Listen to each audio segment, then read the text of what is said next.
Breaking news చూస్తున్నాం. రేవంత్ బండి సంజయ్ మధ్య బండి భగీరథ ఒక చిచ్చు పెట్టాడు. బండి భగీరథ పోక్సో కేసు నుంచే ఇప్పుడు ఇద్దరి మధ్య చాలా భయంకరమైనటువంటి ఒక చిచ్చు రాజుకుందని చెప్పాలి. అయితే తన కొడుకు లొంగిపోయాడు అంటున్నాడు బండి సంజయ్. కానీ తానే స్వయంగా పోలీసులకు అప్పగించానని చెప్పి బండి సంజయ్ చెప్తూ ఉంటే ఇది ముమ్మాటికి అరెస్టే.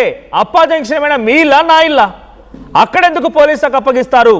ఇది మేము పట్టుకున్నాము, పోలీసులు నాకాబందీ చేస్తూ ఉంటే పోలీసులు సర్చ్ ఆపరేషన్ కొనసాగిస్తూ ఉంటే అప్పా జంక్షన్ దగ్గర బండి భగీరథ కనబడ్డాడు కాబట్టి బండి భగీరథను అరెస్ట్ చేశారు పోలీసులు అనేది రేవంత్ రెడ్డి చెప్తున్నమాట. అయితే ఇద్దరిలో ఎవరు నిజం చెప్తున్నారు? నిజం ఎవరిది? అయితే ఇది వైపు బండి సంజయ్ రేవంత్ రెడ్డి వర్షన్స్ ఇలా ఉంటే కేటీఆర్ మాత్రం ఇద్దరు కలిసి డ్రామా ఆడుతున్నారు. బండి భగీరథ దాచిపెట్టిందే ఇద్దరు కలిసి, ఆయన దాచిపెట్టి మళ్ళీ పోలీసులకు అంటే అక్కడ కోర్టు పరిధిలో బెయిల్ అంతా నిరాకరించబడడంతో బెయిల్కి ఆశలన్నీ కూడా అడియాశలు అవ్వడంతోనే ఇప్పుడు పోలీసులు ఎదుట హాజరుపరిచారు. ఆ సరెండర్ అయినరా అరెస్ట్ అయినరా వాళ్ళిద్దరు తెలుసుకోవాలి. కానీ అప్పుడే పోలీసు ఎదుటికి తీసుకొచ్చి అప్పటిదాకా పోలీసుల దగ్గరికి తీసుకురాలేదు అనేది కేటీఆర్ చెప్తున్నమాట. అరెస్టా సరెండరా? పోలీసులు చెప్తున్న ప్రకారంగా కూడా నాకాబందీ నిర్వహిస్తూ ఉన్నాం పంచిరేవుల దగ్గర. అక్కడ అప్పా జంక్షన్ దగ్గర నుంచి ఒక కారులో వెళ్తున్నటువంటి నిందితుడిని మేము పట్టుకున్నాం అనేది పోలీసులు ఆ రోజునే 16వ తేదీన భగీరథ్ని అరెస్ట్ చేసిన రోజునే పోలీసులు ఒక విషయం క్లారిటీ ఇచ్చారు. అయితే పోలీసులు వివరణ ఇచ్చిన తర్వాత కూడా మళ్ళీ బండి సంజయ్ ఓ ట్వీట్ చేశాడు. నో ఇది అరెస్ట్ కాదు, ఇది లొంగుబాటే, సరెండరే, ఇది లొంగిపోవడమే అని ఒక ట్వీట్ చేయడం. ఆ తర్వాత 2 రోజుల క్రితం అంటే నిన్న బండి సంజయ్ తన బీజేపీ కార్యాలయానికి వచ్చిన రోజున కూడా ఆయన ఏం చెప్పారు? ఒక తండ్రి ఎవరైనా సరే తన కొడుకును అప్పగిస్తారని అప్పగించిన నేను చాలా గొప్ప అన్నట్టుగా బండి సంజయ్ మాట్లాడుతూ వచ్చారు. నిన్న ప్రెస్ మీట్లో అటు రేవంత్ రెడ్డి కూడా ఓ కౌంటర్ ఇచ్చారు. ఇది అరెస్ట్, తప్పుడు మాటలు మాట్లాడొద్దు, పోలీసులు పట్టుకున్నారనేది రేవంత్ రెడ్డి మాట. ఒకసారి అటు బండి సంజయ్ ఏమన్నారు చూద్దాం. ముందుగా దానికి రేవంత్ రెడ్డి కౌంటర్ ఏంటో కూడా చూద్దాం. కన్న కొడుకును ఓ తండ్రి పోలీసులకు స్వయంగా అప్పగించినటువంటి సందర్భం ఏదైనా ఉందా? వాళ్ళ కన్న కొడుకును నేను తీసుకుపోయి విచారణకు సహకరించాలని చెప్పి నాకు సమాచారం వచ్చిన వెంటనే నా కొడుకును అప్పచెప్పిన. నా కొడుకుని విచారణకు సహకరించాలి కాబట్టి అప్పచెప్పిన అని సంజయ్ అంటున్నారు. ఇది అప్పచెప్పడం కాదు, మేం పట్టుకున్నామనేది పోలీసులు ముందుగానే అంతకు మునిపే ప్రెస్ నోట్ని రిలీజ్ చేశారు. నిన్న సీఎం కూడా చెప్పారు. ఒకసారి సీఎం ఏం మాట్లాడారు చూద్దాం. నిజంగానే ఒకవేళ సరెండర్ చేస్తే వాళ్ళ పిల్లవాడిని వాళ్ళ ఇంట్లో పెట్టుకొని పోలీసులను పిలిపించి అప్పచెప్తారు. అప్పా జంక్షన్ మీ ఇల్లా నా ఇల్లా? రోడ్డు మధ్యలో పోలీసులు నాకాబందీ చేసి వెహికల్స్ని చెక్ చేస్తున్నప్పుడు అప్పా జంక్షన్లో బండి భగీరథ పోలీసులకు చిక్కిండు. ఇది మా పోలీసులు నాకు చెప్పింది. నిజంగానే అతన్ని సరెండర్ చేసేది ఉంటే అతను ఎక్కడున్నాడో అక్కడికి ఈడ మా అబ్బాయి ఉన్నాడు, మీరు వచ్చి పోలీసులు ఇతన్ని సరెండర్ చేసుకోండి అని చెప్పిండ్రు అనుకోండి, అప్పుడు మనం సరెండర్ అనుకోవచ్చు. రోడ్డు మధ్యలో పోలీసులు అతన్ని కస్టడీలోకి తీసుకొని మేము అరెస్ట్ చేసినాం అని పోలీసులు చెప్తుంటే నేను పోలీసుల మాట నమ్మాలనా లేకపోతే రాజకీయ నాయకుల మాట నమ్మాలనా? మీరు చెప్పండి. నిజంగా సరెండరే చేస్తే పిల్లగాడు మా ఇంట్లో ఉన్నాడని చెప్పి ఇంట్లో పెట్టుకొని పోలీసులు పిలిచి అప్పగించాలి. అప్పా జంక్షన్ ఏమైనా మీ ఇల్లా నా ఇల్లా? అక్కడ ఎందుకు అప్పగిస్తారనేది ముఖ్యమంత్రి రేవంత్ రెడ్డి అడుగుతున్న మాట. అట్ ద సేమ్ టైం మా పోలీసులు నాకు చెప్పారు నాకాబందీ వెహికల్ సెర్చ్ చేస్తూ ఉండగా అందులో భగీరథ్ దొరికితే అరెస్ట్ చేశాం, ఇది పోలీసులు చెప్పిన మాట అనేది రేవంత్ రెడ్డి అంటున్నారు. అయితే బండి భగీరథ్ అరెస్ట్ అయ్యారనేది ప్రభుత్వ వర్షన్ అయితే అప్పగించామనేది బండి సంజయ్ వర్షన్. అయితే ఇద్దరిని ఉద్దేశించి ప్రతిపక్ష party BRS party working president KTR ఏం మాట్లాడారంటే ఇద్దరు కలిసిపోయి డ్రామాలు ఆడారు, ఆయనని కాపాడింది, ఆయనని ఒక సేఫ్ ప్లేస్లో ఉంచింది ఇద్దరు కలిసే. సో కోర్టు పరిధిలో బెయిల్ రాకపోవడంతో మళ్ళీ తీసుకొచ్చి అప్పగించారు. ఇది అరెస్టా సరెండరా వాళ్ళే తెలుసుకోవాలి. కానీ మొత్తంగా ఇది వాళ్ళ కాపాడిన విషయం. 9 రోజుల పాటుగా రేవంత్ రెడ్డి బండి సంజయ్ కనుసైగలోనే భగీరథ్ దాక్కున్నాడు. ఒకసారి కేటీఆర్ మాటలు విన్నాం. ఇప్పుడు బండి సంజయ్ గారి కొడుకు ఎపిసోడు దీన్ని బట్టి ఏమర్థమైంది రాష్ట్ర ప్రజలకి? ఇద్దరు తోడు దొంగలు, 2 పార్టీలు కలిసికట్టుగానే నడుపుతున్నాయి, కలిసికట్టుగానే వ్యవస్థల్ని శాసిస్తున్నారు. ఇది వాస్తవం. అవతల వాడు గొంతు లేనివాడు వాళ్ళకి మేము అండగా నిలబడకపోతే ఇవాళ అమ్మాయికి అన్యాయమే జరిగేది. ఇది వాస్తవం. వాడు కేంద్ర ప్రభుత్వం మాట్లాడదు, రాష్ట్ర ప్రభుత్వం మాట్లాడదు. నేరస్తులను షీల్డ్ చేశారు, 9 రోజులు దాచిపెట్టారు. నేను అది పొద్దున వచ్చినప్పుడు వీడియో చూసిన. ఆ 9 రోజులు ఆ పిల్లగాడు ఎక్కడ దాక్కున్నాడట అంటే ముఖ్యమంత్రి గారి బంధువులు ఎవరిదో హాస్పిటల్ ఉందట, మెడికవరో ఏదో, అలా దాచిపెట్టి 28వ అంతస్తులు అని చెప్తున్నారు. ముఖ్యమంత్రి గారు సమీప బంధువులు, దగ్గర బంధువులు హాస్పిటల్లో దాచిపెట్టారంట. ఇది పరిస్థితి. నేను ఏదో వీడియో చూశాను, వాస్తవం ఏందో మీరు చెప్పాలి. మీడియా పరిశోధనాత్మక జర్నలిజం చేసేది మీరు కాబట్టి మీరు చెప్పాలి, మాకేం తెలుసు. 9 రోజులు దాచిపెట్టి గోరుముద్దలు తినిపించి ఇంట్లో పెట్టుకొని బెయిల్కి అప్లై చేసి యాంటిసిపేటరీ బెయిల్కు కోర్టు వద్దంటే ఇంటర్మ్ రిలీఫ్ కూడా ఇయ్యా అంటే ఇక బాగుండదేమో అని అప్పుడు దిక్కులేక 9 రోజులు.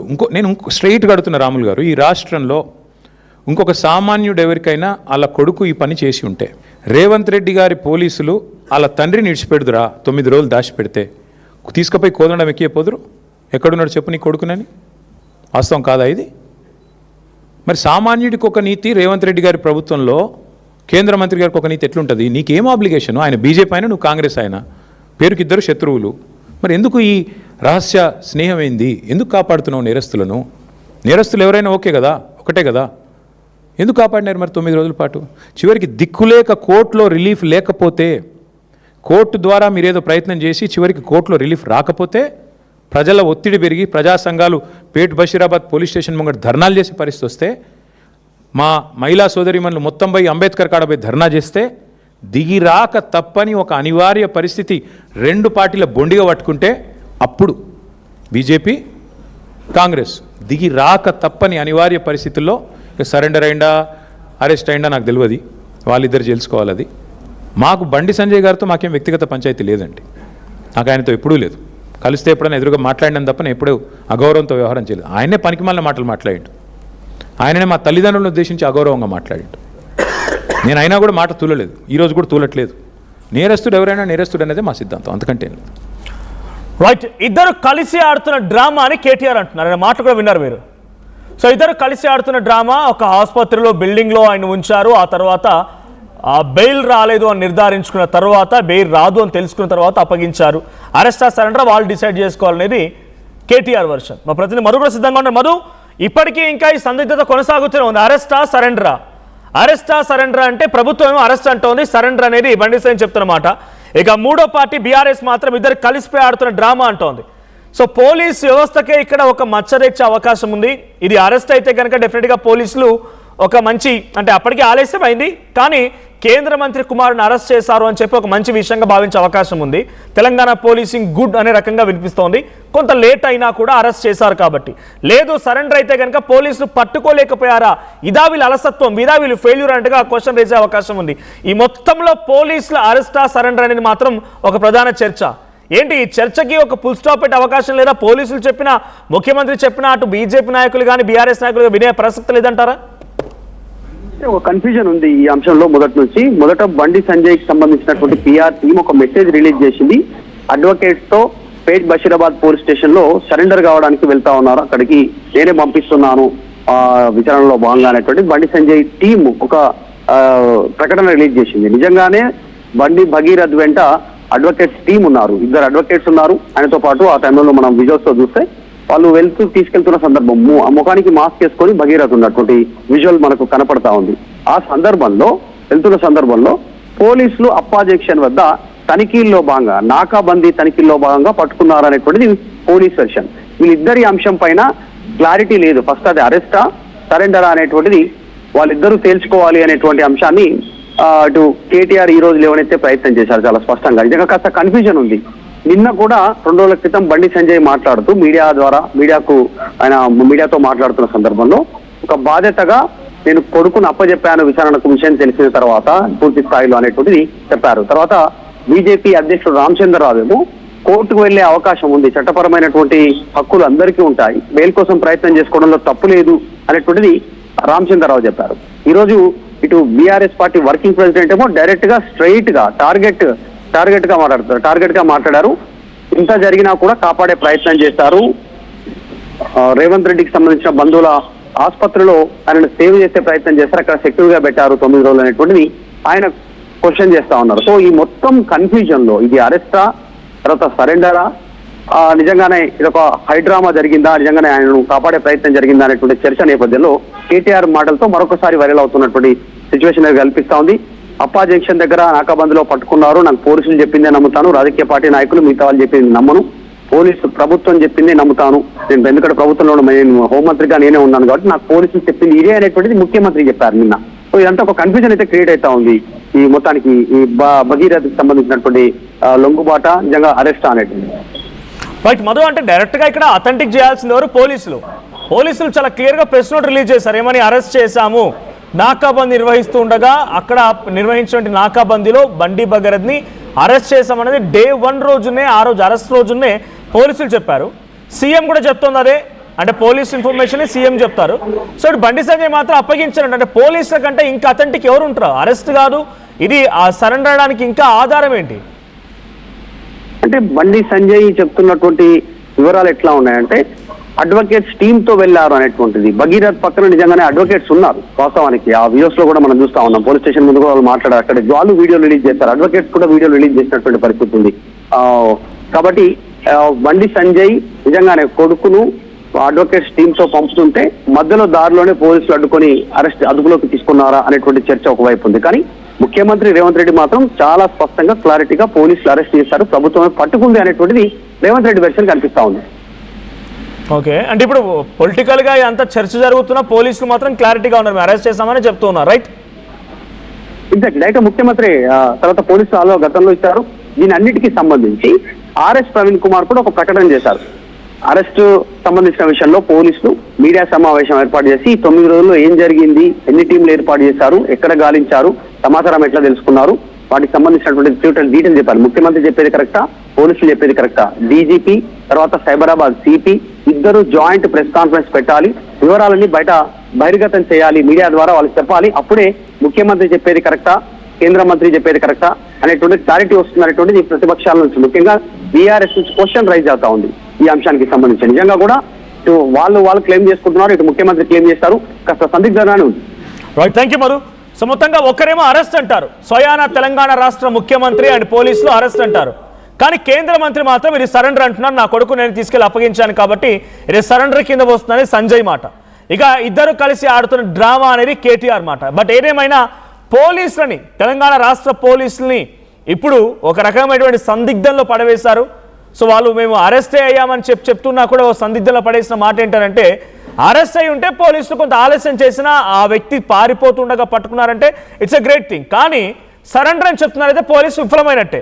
సో మీరు ఏమైనా చేసుకోండి, బట్ ఆ వ్యక్తిని మాత్రం కాపాడింది అటు ప్రభుత్వంలో ఉన్నటువంటి ముఖ్యమంత్రి అండ్ కేంద్ర మంత్రి ఇద్దరి కనసాయిగల్లోనే ఆ అబ్బాయిని 9 రోజుల పాటు కాపాడనేది కేటీఆర్ వర్షన్. ఒకసారి ముగ్గురు, అటు బండి సంజయ్ ముందు, ఆ తర్వాత రేవంత్ రెడ్డి, ఆ తర్వాత కేటీఆర్ ఏం మాట్లాడారో వాళ్ళ వర్షన్ మీద మీరేమనుకుంటున్నారు? అది అరెస్టా లేదా సరెండరా? బండి భగీరథ్ అరెస్ట్ చేశారు పోలీసులు మీరు అనుకుంటున్నారా? లేదు స్వయంగా తన కొడుకు తప్పు చేసినా వదిలిపెట్టే ప్రసక్తి లేదంటూ బండి సంజయ్ తన కుమారుడిని చట్టం ముందు ప్రవేశపెట్టాడా? మీ అభిప్రాయం ఏంటో కామెంట్ చేయండి. కన్న కొడుకును ఓ తండ్రి పోలీసులకు స్వయంగా అప్పగించినటువంటి సందర్భం ఏదైనా ఉందా? వాళ్ళ కన్న కొడుకును నేను తీసుకుపోయి విచారణకు సహకరించాలని చెప్పి నాకు సమాచారం వచ్చిన వెంటనే నా కొడుకును అప్పచెప్పిన. కన్న కొడుకును ఓ తండ్రి పోలీసులకు స్వయంగా అప్పగించినటువంటి సందర్భం ఏదైనా ఉందా? వాళ్ళ కన్న కొడుకును నేను తీసుకుపోయి విచారణకు సహకరించాలని చెప్పి నాకు సమాచారం వచ్చిన వెంటనే నా కొడుకును అప్పచెప్పిన.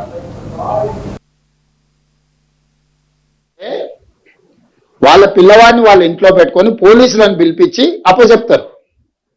అప్పజెన్షన్ మీ ఇల్లా నా ఇల్లా? రోడ్డు మధ్యలో పోలీసులు నాకాబందీ చేసి వెహికల్స్ని చెక్ చేస్తున్నప్పుడు అప్పా జంక్షన్లో బండి భగీరథ పోలీసులకు చిక్కిండు. ఇది మా పోలీసులు నాకు చెప్పింది.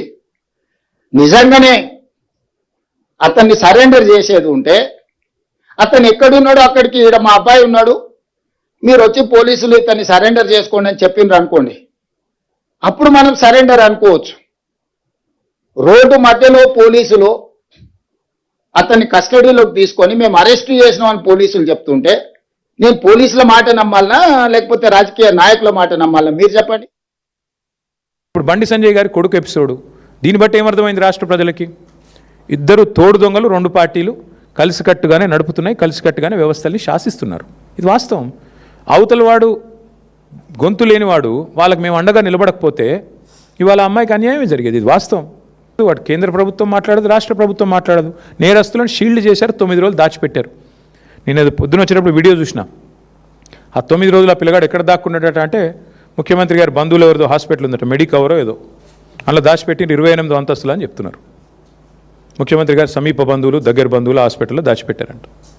ఇది పరిస్థితి. నేనేదో వీడియో చూశాను, వాస్తవం ఏందో మీరు చెప్పాలి. మీడియా పరిశోధనాత్మక జర్నలిజం చేసేది మీరు కాబట్టి మీరు చెప్పాలి, మాకేం తెలుసు.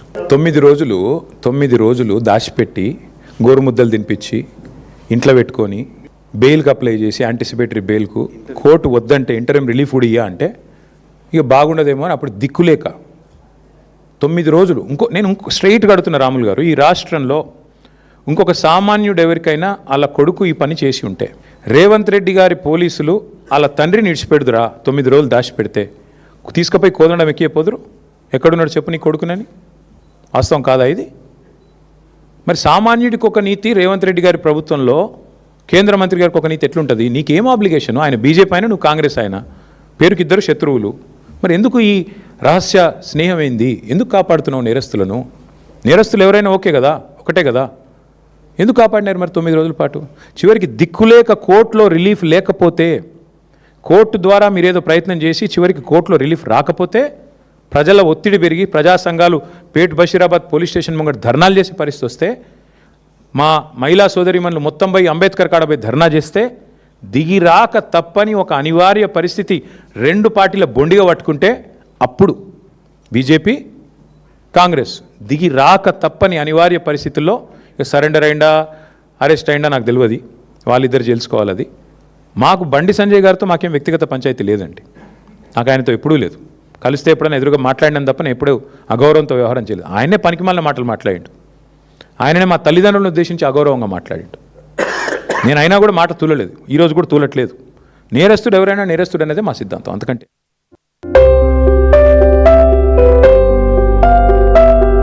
చిన్న చిన్న ఆనందాలు 35 ఏళ్లుగా నా జీవితంలో లేవు. 35 ఏళ్లుగా నేను డైపర్లలో బ్రతికాను. 6 సెంటీమీటర్ల ఫిస్టులా నా మూత్రాశయంలో లీకు కారణమైంది. ఎవరూ నాకు సహాయం చేయలేకపోయారు. ఏఐఎన్యూలో వైద్యులను కలిసే వరకు. అక్కడ వారు రోబోటిక్ శస్త్రచికిత్సతో నాకు పరిష్కారం ఇచ్చారు. వారు నా ఆత్మవిశ్వాసాన్ని కూడా తిరిగిచ్చారు. Precision Care makes it possible. The Center for Robotic Surgery at AINU